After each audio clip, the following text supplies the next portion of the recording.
Welcome to our Wednesday's broadcast of the Gospel Truth. Today I'm continuing to talk about a hardened heart.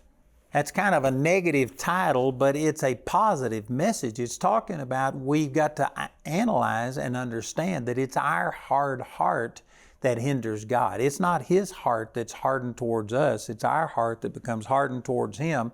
And I've got this book on this that we're asking for a donation of any amount for the larger book. We'll send out the little booklet as a free gift to you if you cannot or would not send anything for the teaching. And then I've got CDs, DVDs, and a USB. And of course, you can go to our website, and on our website, you can get all of these teachings free of charge. We have over 200,000 hours of free teaching available on our website. If you were to listen 24 hours a day, it'd take you 22 years to go through everything that's free on our website. If you listen 8 hours a day, it'd take you 66 years to go through all of that material. So please take advantage of it. But this teaching on hardness of heart, even though that title is somewhat negative and most people think, I don't have a hardened heart, that's one of the problems.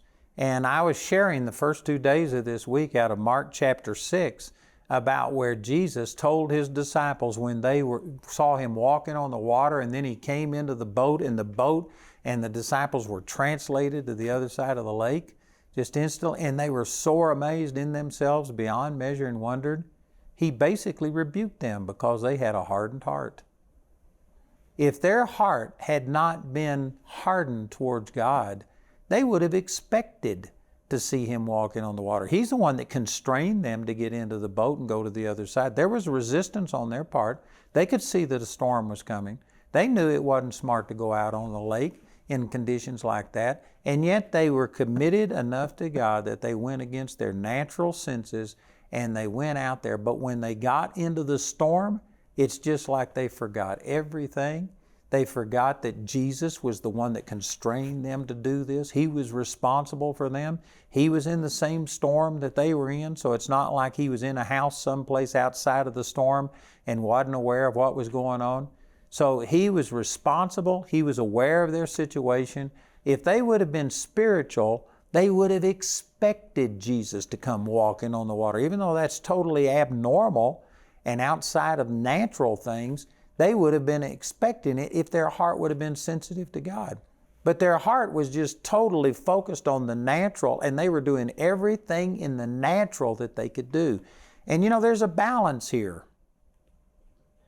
Man, I've got so many things I'd like to say, and just a short period of time in one program to get it said. But let me real quickly just say that in the 17th chapter of Matthew, the tax collectors came to Peter and said, "Doesn't your master pay taxes?"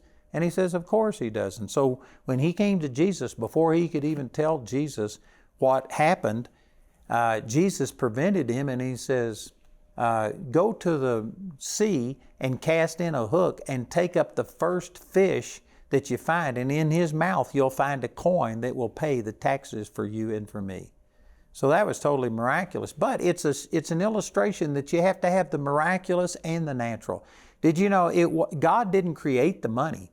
It's not like He just put this money in the fish's mouth. This money, it was a Roman coin. It was minted by the Romans. Somebody dropped it. All that was natural. This fish found it. It was supernatural how God had that fish find that coin and swallow it. It's supernatural how that fish came and took the very first hook that was thrown in. It didn't say that there was bait on the hook. He said just cast in a hook. So there was a lot of supernatural involved, but did you know if Peter hadn't gone and done something in the natural and taken a hook and a line and thrown it in the water, even though there was the supernatural that the Lord had that fish there, and the very first fish that He caught, that was supernatural how all that worked. There was also a combination of the natural. God didn't just automatically make this money fall out of heaven and put it in Peter's hands. There were some natural things that he had to do, but God did the super and He did the natural, and you put them together and you get the supernatural. Well, it's the same thing with everything. These disciples, it's not that they trying to keep themselves alive and deal with the storm and stuff. There were things they needed to do in the natural, but you've got to go beyond the natural. And sad to say, most of us Just because of training and our own experience, we limit God to only the natural. Did you know I am not against doctors? There's people that think I am because I emphasize the supernatural, miraculous healing power of God all of the time. But I'm not against doctors. And there are some things, like I prayed for a guy one time who was driving a nail, a concrete nail, in concrete, and as he hit it with his hammer, the nail broke and it bounced off that concrete and it stuck right in his eye. And he came to me and he was bleeding and he was having terrible pain. And I prayed for him and instantly the bleeding stopped and his pain left. And I mean, he was just totally normal, but he had a nail sticking out of his eye.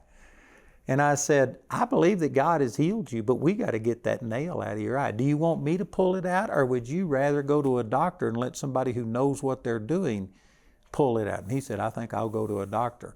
So that was the supernatural power of God, but there were some natural things that had to be done.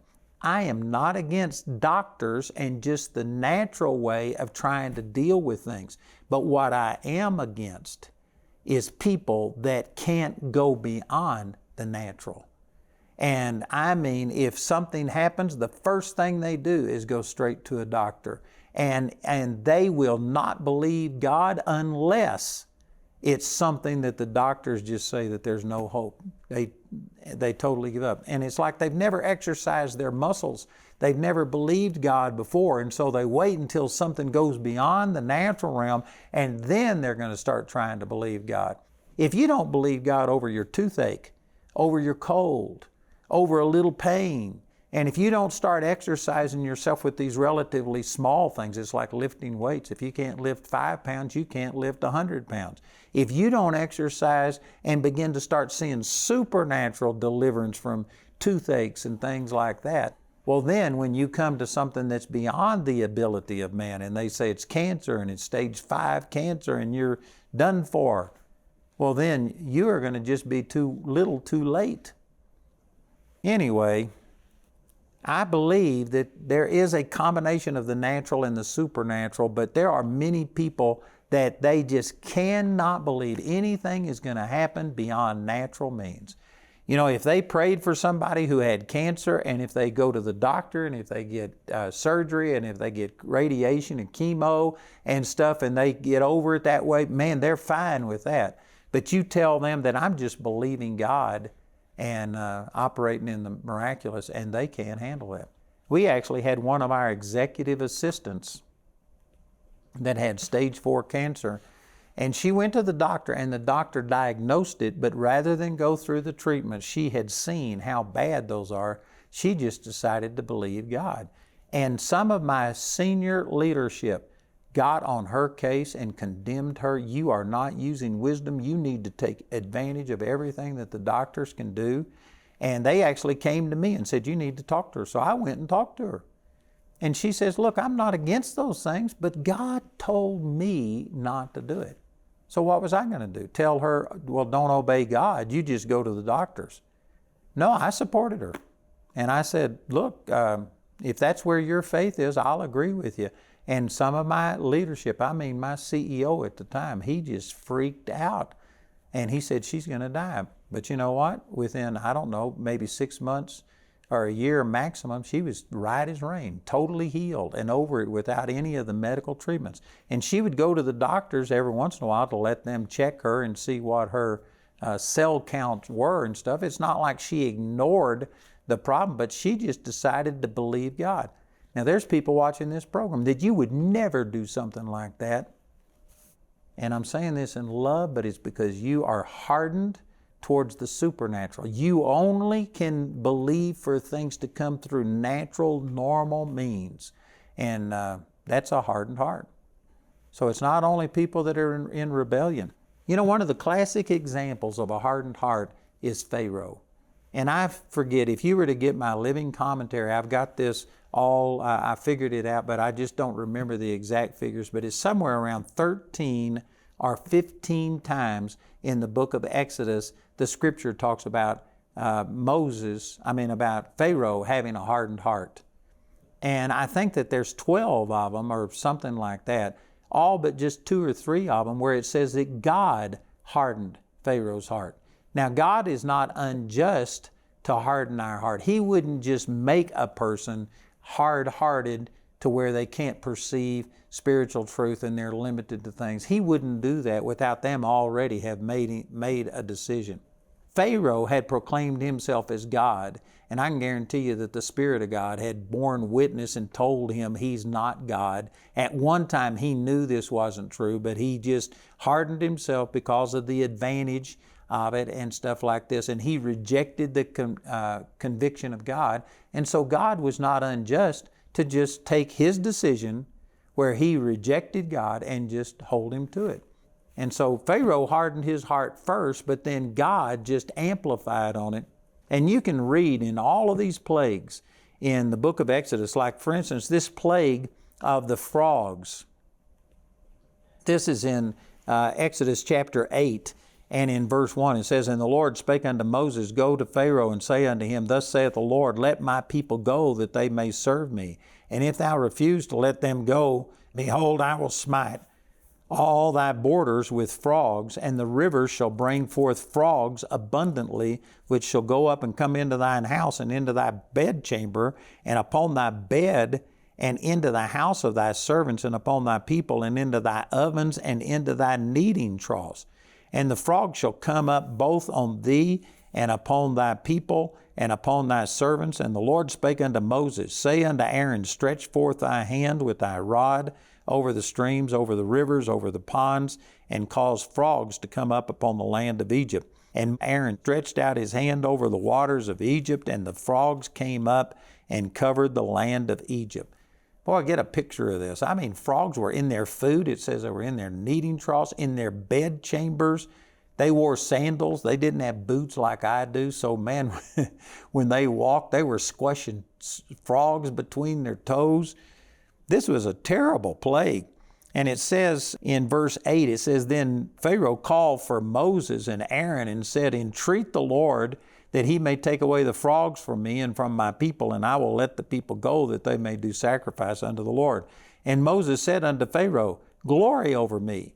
When shall I entreat for thee and for thy servants and for thy people to destroy the frogs from thee and from thy houses, that they may remain in the river only?" And in verse 10 it says, he says, "Tomorrow." You know, here he is. He's got this terrible plague where frogs are everywhere. And Moses says, "When do you want them to leave? Just name the time and it'll be done." And he says, "Tomorrow." He could have said, "Right now." Amen. This is what a hardened heart will do to you. It takes away logic. It takes away reason. And if you go on through here, if you go into the 14th chapter of the book of Exodus, like I said, he either 12, 13, 14 times, his heart was hardened, and he would come to the end of himself when the boils hit him and were over him, and where fire came out of a clear sky, and where there was darkness over the land for 3 days. The sun didn't shine, and yet there was sunlight, not artificial light, in the houses of the Israelites. And when the murrain came, this plague upon all of the cattle, just when you could go to the Egyptians and all of the cattle were dying, but over here where the Israelites were, there wasn't a single one of their animals that were bothered. All of the locusts came and ate all of the crops except where the Israelites were. I mean, all of these things, to anybody with any normal amount of reasoning, they would be able to recognize that this was God. And Pharaoh would come to the end of himself time after time and say, "I've sinned, entreat the Lord, take away this plague, and I'll let your people go." But then as soon as the plague was over, it says the Lord hardened his heart, and boom, it was just like he never remembered anything.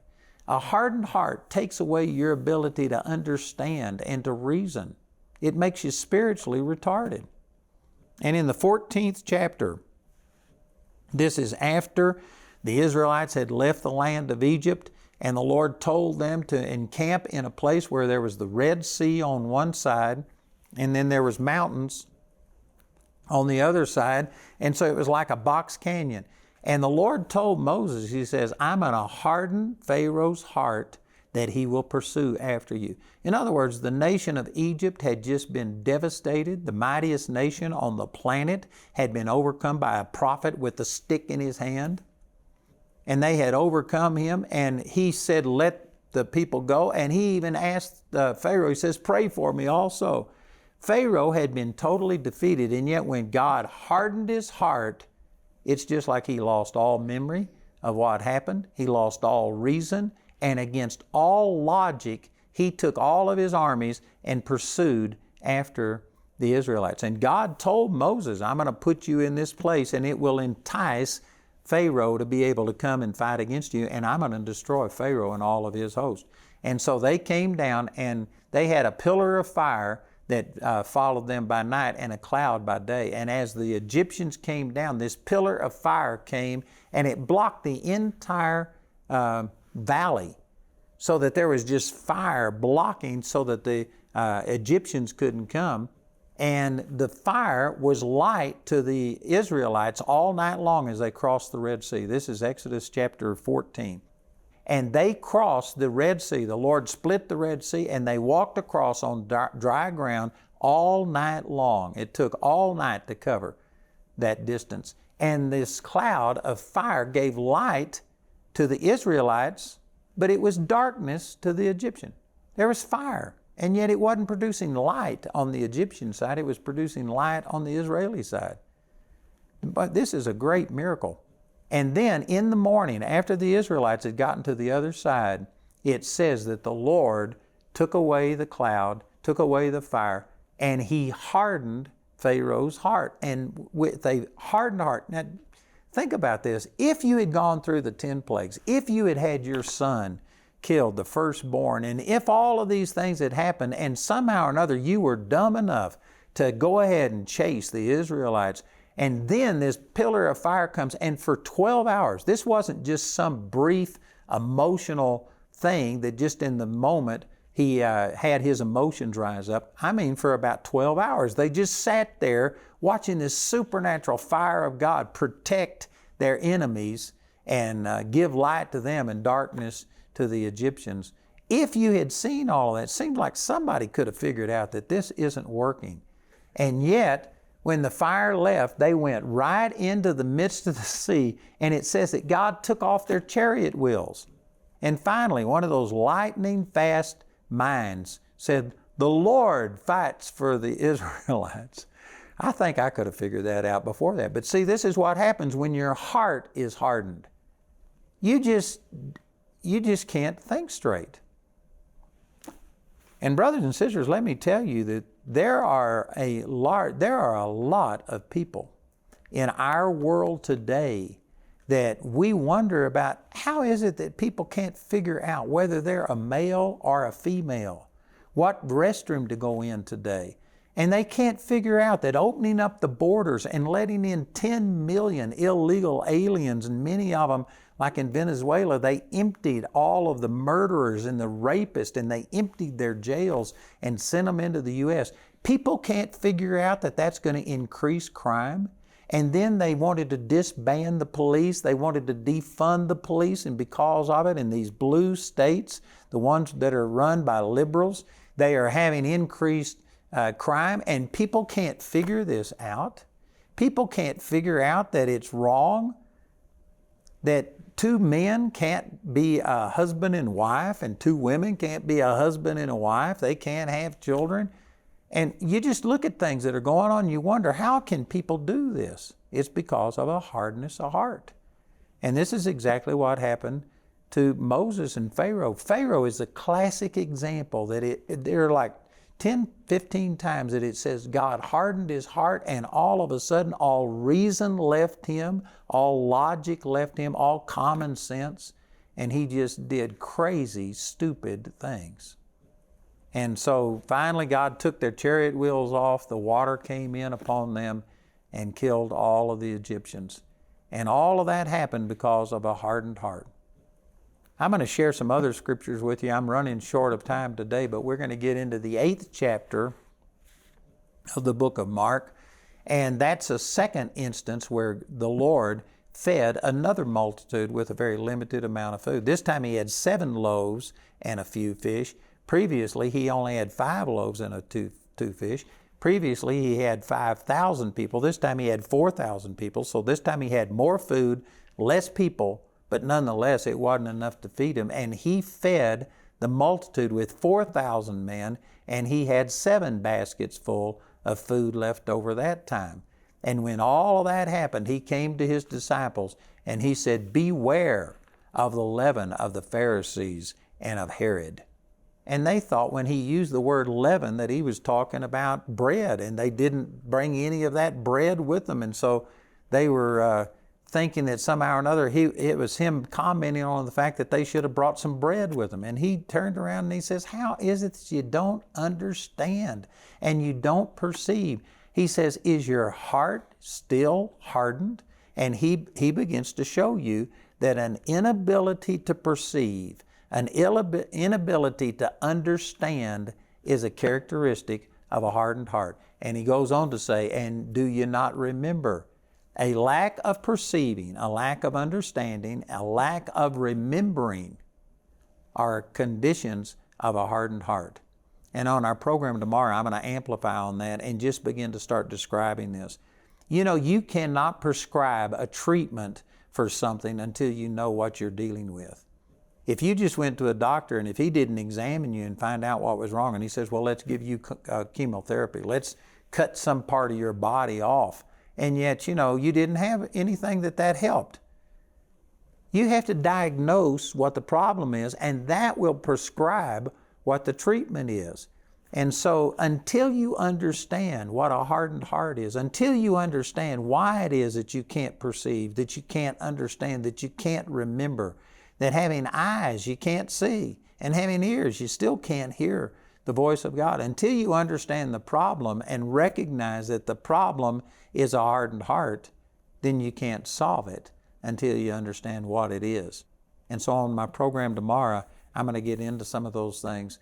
But I really encourage you that even though this may not be something that makes you stand up and want to shout, you need to recognize the damage that a hardened heart is doing to all of us and how it makes us cold, insensitive, unfeeling, and unyielding towards God. That's a definition of being hardened.